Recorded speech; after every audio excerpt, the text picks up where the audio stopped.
In Maya, you turn on and off the grid by using this button, and you have your axes displayed down here on the left corner. In Max, the axes display in the same corner right here, and the same thing applies just like in Maya. The grid can be turned off either by Shift-G or by pressing this button, this plus icon, and toggling show grids.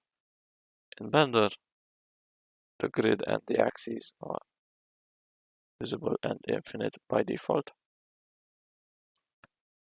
If you want to hide the grid, you have to go up here to this viewport overlays button with the two circles and turn off floor. So that's how you hide the grid. You can also scale it for your subdivisions, and you can also add or hide any axes that you want visible.